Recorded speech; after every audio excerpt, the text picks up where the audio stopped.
ഒരു തൂവൽ സ്പർശം.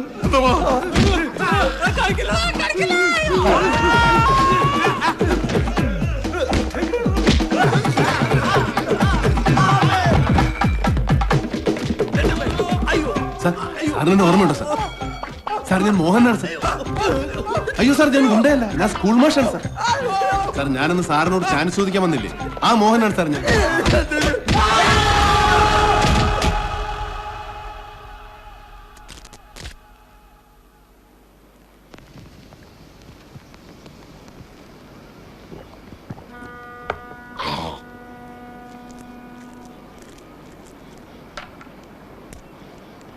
ആശാനേ,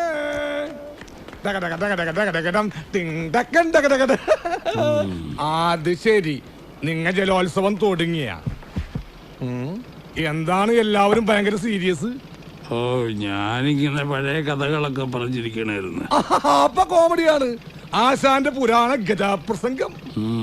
അവൻ പറഞ്ഞത് നേരാ. ഞാനിപ്പോ കോമഡിക്കാരനാ.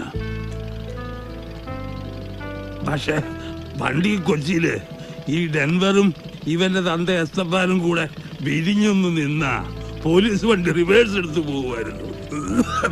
പറഞ്ഞാ ഇന്നാരും വിശ്വസിക്കൂല. അപ്പൊ ഈ പ്രാഞ്ചി ഷാജിയൊക്കെ മൂക്കളെയും വാലിച്ച് നടക്കണം നത്തോലിപ്പുള്ളവരാണ്. അതിനിടയ്ക്ക് എപ്പോഴും ഈ പൊട്ടലും കയറി വന്ന് അന്ന് കൂടെ നിന്ന് പണി പഠിച്ചവരൊക്കെ ബെഡാ പാർട്ടികളായി. ഇവര് മാത്രം നമ്മളെ ഉപേക്ഷിച്ചില്ല. ഞാനിങ്ങനെ ഇവന്മാരുടെ തോളെ തൂങ്ങി ഒരു കടക്കിഴവനെ പോലെ. ആശാനെന്താ ഒരുമാതിരി സെന്റി വർത്താനം പറയണത്? ഇത്രയും സീനിയർ ആയിട്ടുള്ള വേറെ ആരണ്ട് ഈ പ്രദേശത്ത്? ഏത് കൊച്ചിക്കാരന്റെ ആശാൻ എന്ന് പറഞ്ഞൊരു സ്പെഷ്യൽ ബഹുമാനം തന്നെയാണ്. അതില്ലാത്തവനെ കൊണ്ട് ഷാജി ബഹുമാനിപ്പിക്കുകയും ചെയ്യും. എലക്ഷന് നിക്കണേല് ഇങ്ങേരെ പുട്ടുപോലെ പാട്ടും പാടി ജയിപ്പിക്കുന്ന നാട്ടുകാര്. നാളെ കൊച്ചിയിലും മന്ത്രിയാണ് ആശാൻ. മന്ത്രി അറിയാവാ? കാണുമ്പോ എല്ലാരും ആശാലെന്നൊക്കെ വിളിക്കും. പക്ഷെ പ്രായം ചെന്നാ പിന്നെ ഏത് കേടി എടുക്കാത്ത നോട്ട് പോലെയാണ്. നിങ്ങളുടെ രണ്ട് തെറിയേക്കുമ്പോഴാണ് ഞങ്ങൾക്ക് ആരെങ്കിലും ഉണ്ടെന്നുള്ള തോന്നലുണ്ടാവണത്. അത് കേൾക്കാനാണ് ഞങ്ങ ഈ ചൊറിയണത്. അതുകൊണ്ട് നിങ്ങൾക്ക് ഇത്ര കുരുവെട്ടുമെന്ന് ഞങ്ങൾക്ക് അറിയാൻ പാടില്ലായിരുന്നു ആശാനെ. ഞാനിത് നിങ്ങളോട് പറഞ്ഞല്ലടാവേ, ഞാൻ പൊതുവായിട്ടൊരു കാര്യം പറഞ്ഞതാണ്. അങ്ങനെ പൊതുവായിട്ട് ഇപ്പൊ കാച്ചുണ്ടെങ്കില എടുക്കാത്ത നോട്ടിന്റെ വിലയാണോ നിങ്ങൾക്ക് ഞങ്ങൾ തന്നിട്ടുള്ളത്? പഞ്ഞത്തിന് മരുന്ന് പൈപ്പ് വെള്ളം മാത്രമായിട്ടുള്ളൊരു കാലം ഉണ്ടായിരുന്നു പണ്ട്. രാജപാളയം പട്ടിയുടെ പോലെ അകത്താട്ട് വളഞ്ഞ വയറും ഉന്തിപ്പിടിച്ച് നിൽക്കണം നെഞ്ചും കൂടുമായിട്ട് നടന്ന ഒരു വാണാലും ചെക്കനായിരുന്നു അന്ന് ഷാജി. അഞ്ഞൂറ് വളിവിട്ട അതിനോട് ജീവനും കൂടി അങ്ങോട്ട് പോവും. ആ തെണ്ടി ചെക്കനിപ്പോ ആരുടെ പൊക്കത്തിന് ഞെളിഞ്ഞു നിൽക്കണമെങ്കിൽ അതിന് കാരണക്കാരൻ നിൽക്കണ. ആ നിങ്ങൾക്ക് വിലയിടാനുള്ള നോട്ട് ഒരു കപടത്തിനും അടിക്കാൻ പറ്റൂല. ചത്തുപോയ അപ്പന്റെ സ്ഥാനത്താണ് ഞാൻ ആശാനെ കാണുന്നത്. ഇതാണ് ഞങ്ങൾ കൊച്ചിക്കാരുടെ ഒരു കുഴപ്പം. കൂടെയുള്ളവരൊരു ദണ്ണം വന്നാ അത് കൂട്ടത്തിലുള്ള എല്ലാവരുടെയും ദണ്ണമാ. ബോംബെയിലൊക്കെ എങ്ങനെയാന്ന് ഞങ്ങൾക്കറിയില്ല കേട്ടാ. പുറത്തുനിന്ന് നോക്കണവന്മാര് നമ്മ കേടികളാണ്, കെട്ടവരാണെന്നൊക്കെ പറയുമായിരിക്കും. പക്ഷെ കൂട്ടത്തിലുള്ളവർ തമ്മിൽ ഒരിക്കലും ഗിരിഗിരിപ്പ് ഉണ്ടാവരുത്. അങ്ങനെ ഉണ്ടായാൽ ആ സെറ്റ് അടിച്ചു വിരിച്ച് കബൂറായി പോവുകയുള്ളൂ. അതുകൊണ്ടാ നിങ്ങൾ തമ്മിൽ പോട്ടി ഉണ്ടാവരുതെന്ന് എപ്പോഴും ജോളിയായിട്ടിരിക്കണമെന്ന് ഞാൻ പറയണത്. ആ സത്യം. ആ അത് കെടുത്തിയത്.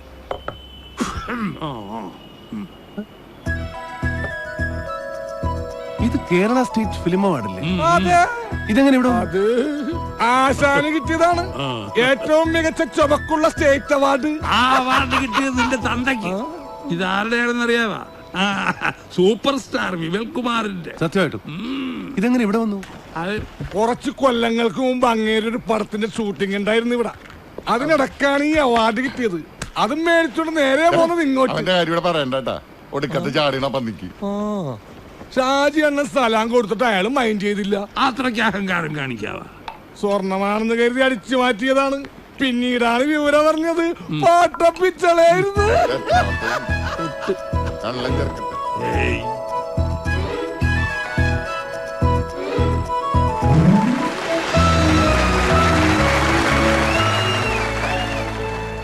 അപ്പൊ ടൂറിന് വരുന്ന കാര്യോ?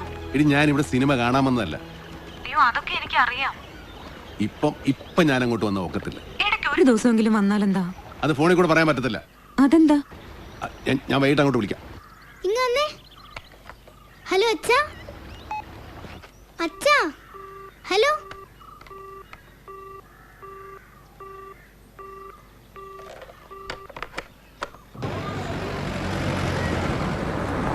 ചായ.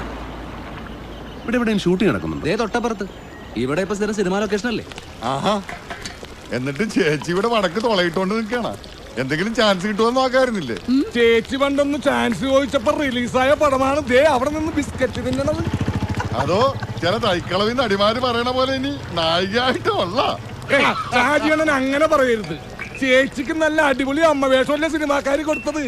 ചേച്ചി അമ്മ വേഷത്തിൽ അഭിനയിക്കുന്നില്ല, ജീവിക്കല്ലേ. അതേടാ, കളിയാക്കടാ. ഒരു സിനിമാക്കാരൻ വീർപ്പിച്ച് തന്ന വയറ് തന്നെ എന്റെ. അന്നേ അതങ്ങ് കലക്കി കളഞ്ഞിരുന്നെങ്കിലേ ചിലപ്പോ ഞാനും ഒരു നടിയാവുന്നടാ. വാ എസ്കേപ്പ്, അല്ലെങ്കിൽ ചേച്ചി നമ്മളെയും കലക്കും. വാ പോട്ടെ, അവരൊരു കോമഡി പറഞ്ഞല്ലേ.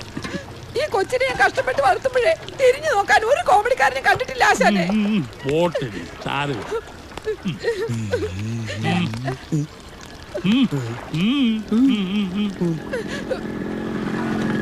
ബ്രാഞ്ചി, നിനക്കിത് എന്തിന്റെ സൂക്കേടാണ്? കഷ്ടപ്പെട്ട് ജീവിക്കണ ഒരു പെൺകൊച്ചാണ് അവള്. പെങ്കൊച്ചാ? ആര്? എന്ത്? എങ്ങനെ?